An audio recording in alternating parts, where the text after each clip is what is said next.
자, 그 다음 이제 되게 좀 어려운 얘기가 하나 나왔는데, 오늘 해야 될 어려운 얘기는 어디가 어려운 얘기가 있는가 하면, 여기 좀 어려운 얘기예요. 여기 어려운 얘기고, 그 다음에 요게 좀 재밌는 얘기고, 두 가지가 있는데, 두 가지. 어려운 얘기부터 먼저 할게요. 어려운 얘기.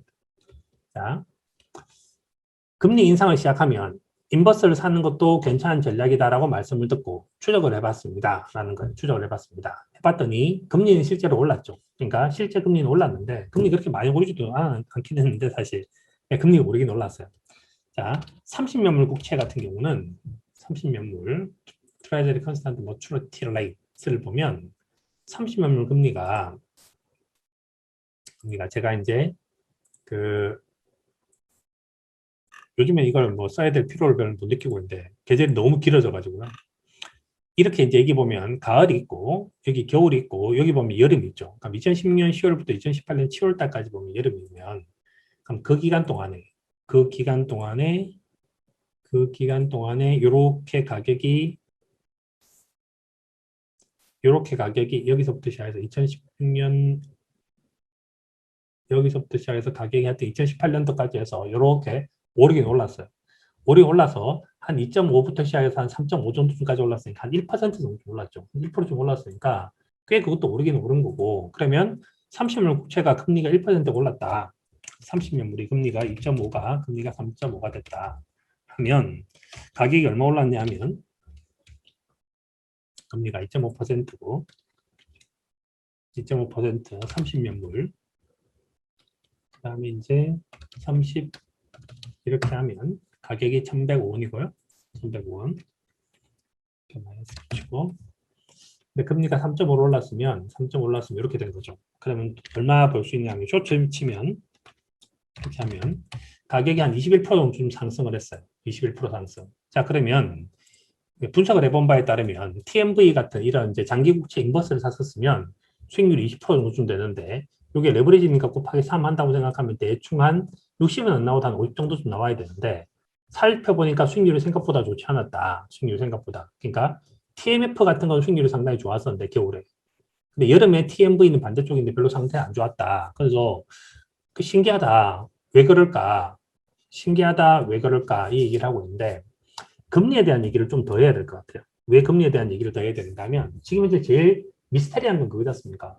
아니, 현재 상황에서 도대체 주가는 왜 계속 사상 최고치야? 그리고 왜 금리가 저렇게 낮은 거야? 이렇게, 요 얘기를 좀 더 해야 될 것 같아서 금리를 꺼내는데, 금리에 대한 얘기를 한 것 중에서 이분이 누군가 하면 2013년도 노벨상 수상자인 로버트 실러 교수입니다. 실러 교수. 야성적 충동이라는 책을 쓰신 분이죠. 그리고 뭘 썼는가 하면 이제 시클리칼리한 뭐 이런 개념들을 만들기도 했고, 하여튼 여러 가지 개념들을 써서 실제 리얼월드에서도 되게 열심히 활동을 하시는 분이에요. 이분이 이제 기사를 썼죠. 기사를 썼는데 이렇게 생각했습니다. 1952년도부터 1971년도까지는 장기 채권 시장은 진짜 쉬웠다. 장기금리는 물가 인플레이션과 단기 실질금리를 보면 쉽게 설명할 수 있다. 이게 뭔 뜻인가 이 뜻입니다. 그때는 금리가 경기 더하기 물가였다 이 뜻이에요. 경기 더하기 물가였다.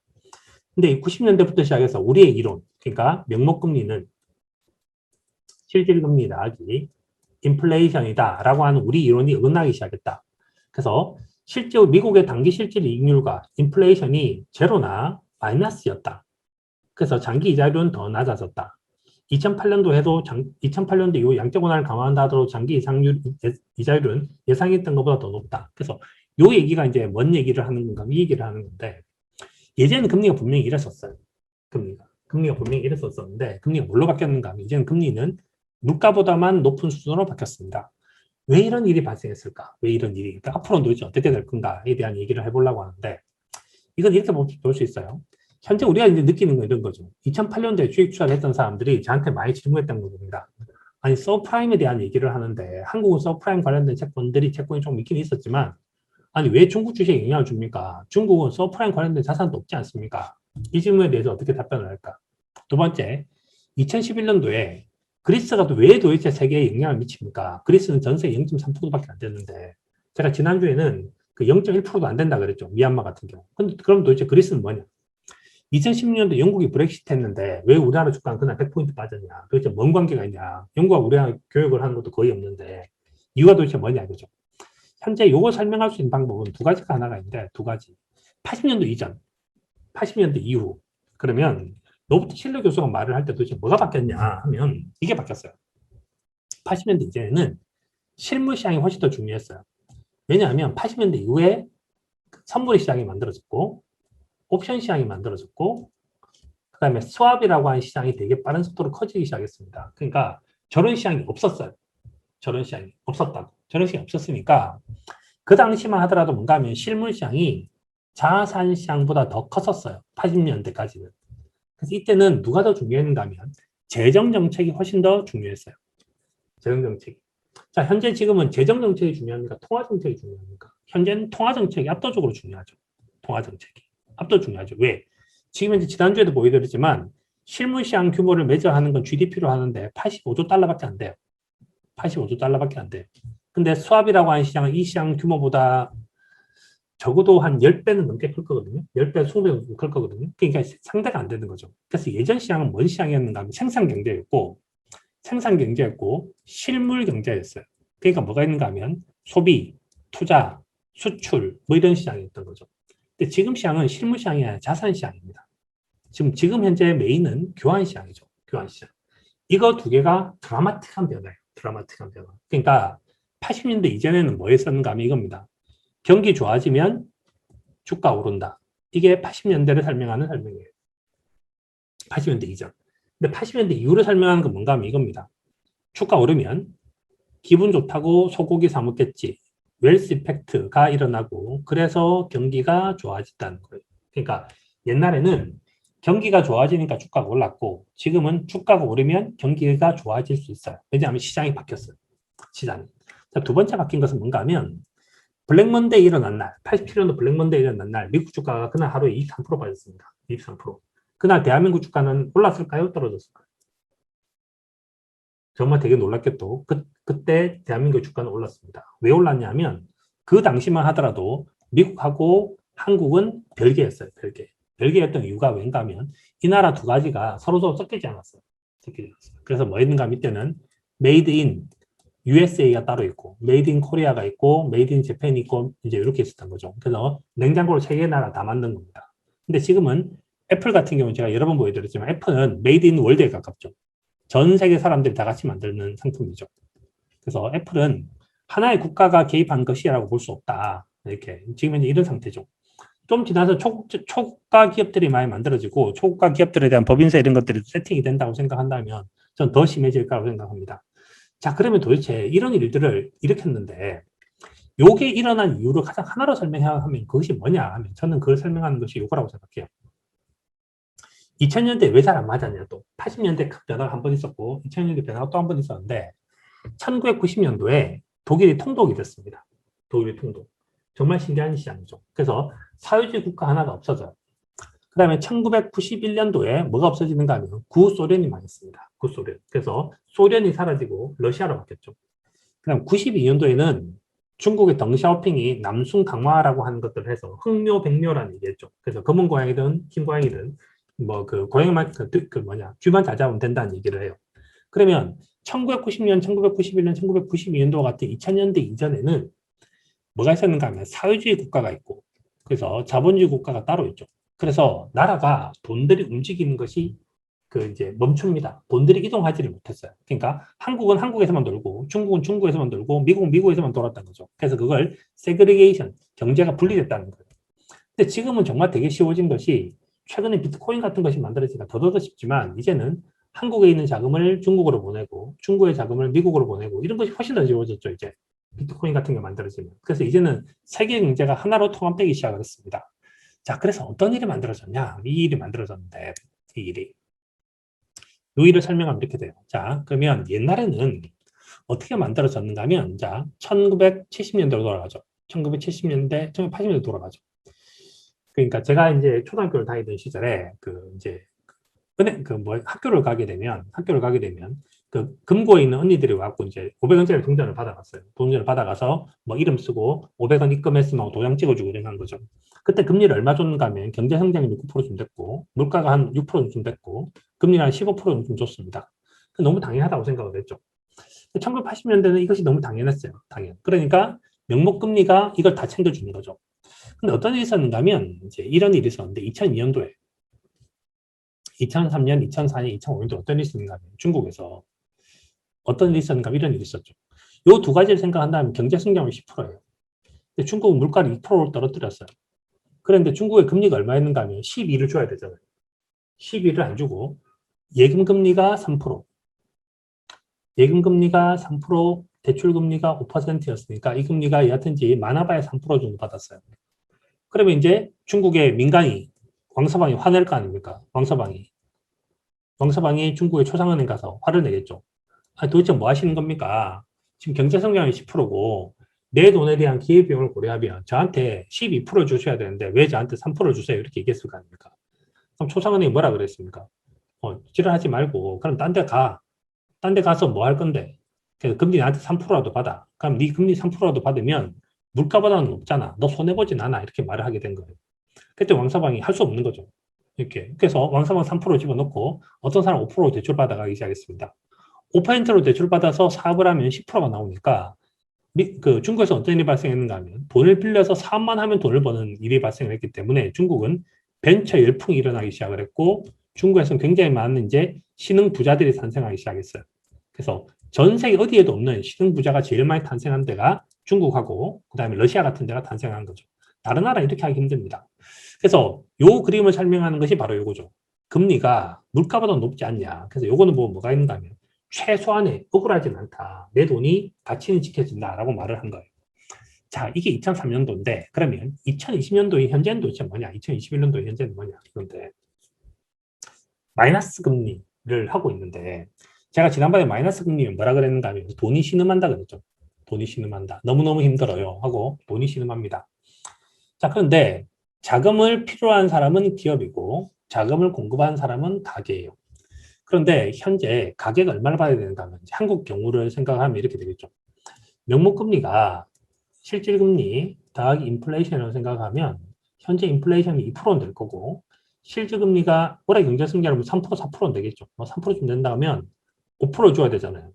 근데 제가 바깥에 딱 나가면 뭐 은행에 붙어 있습니다. 어느 은행에 딱 붙어 있어서 특판금리 1.2, 1.3, 1.4 이렇게 하죠. 특판금리가 2%가 안 된다는 이게 말이 되냐 이거죠.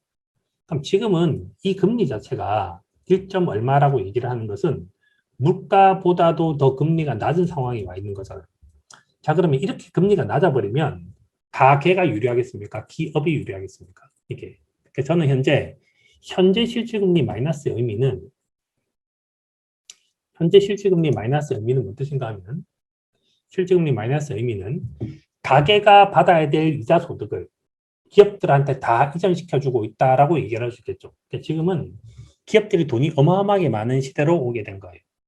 자, 그래서 현재 상태는 뭐가 있는가 하면 실질금리가 마이너스라는 말의 현재 의미는 가계가 받아야 할 이익이 전부 기업으로 저는 강제 이전된다고 생각을 해요.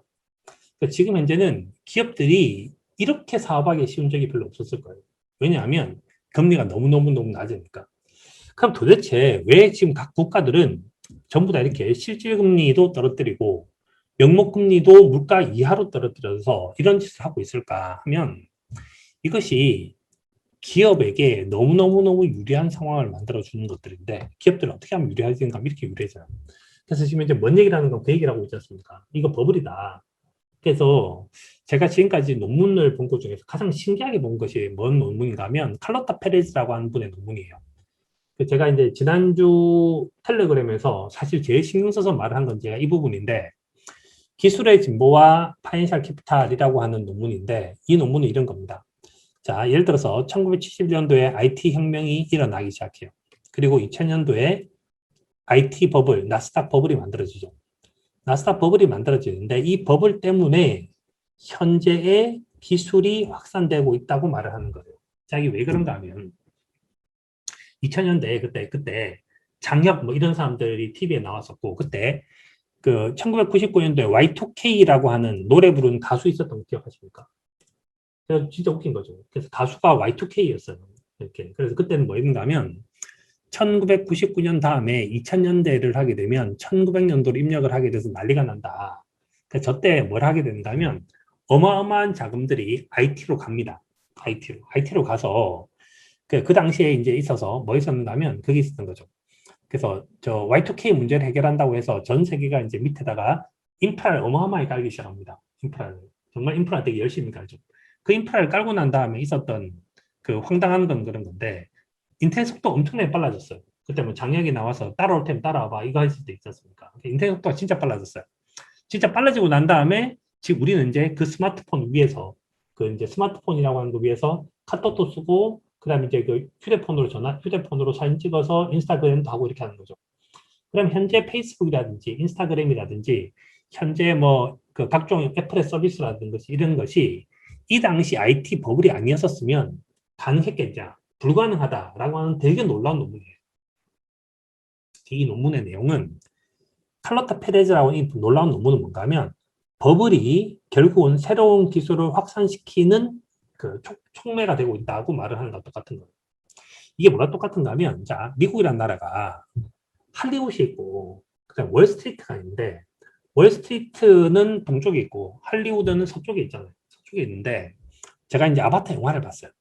아바타 영화를 보고 난 다음에 깜짝 놀랐죠. 왜냐면 이거는 돈을 한 푼, 두 푼 때려박아서 할 수 있는 게 아니거든요. 어마어마한 돈을 때려박았거든요. 그래서 제가 이제 되게 궁금했어요. 자, 아바타는 도대체 누가 투자했을까?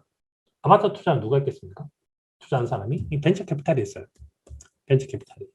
그래서 카메룬이 만든 게 아니에요. 그 정도는 돈 갖고 안 돼. 우리나라도 현재 대부분의 영화들은 그 무슨 뭐 창투가 만들지 않습니까? 창투가 펀딩을 해서. 그래서 아바타라는 영화도 벤처 캐피탈이 돈을 때려받고 그렇게 하기 때문에 저 영화가 만들어질 수 있었고 사운드 오브 뮤직 벤처 캐피탈이 만들었고 스타워즈도 벤처가 만들었어요. 그러니까 모든 벤처라고 하는 것이 새로운 곳으로 돈을 가게 만들어내는 거죠. 자, 다시 그러면 저는 이렇게 생각을 하는데 이게 이제 제가 오늘 하고 싶은 얘기인데 현재 일어나고 있는 가장 기이한 건 뭐냐. 자, 저 앞에 있는 이 질문으로부터 출발을 해서 지금 이제 출발해서 여기까지 왔는데 도대체 왜 여름에도 그렇게 금리가 생각보다 많이 안 오르는가, 금리가. 물론 오르긴 올랐어요.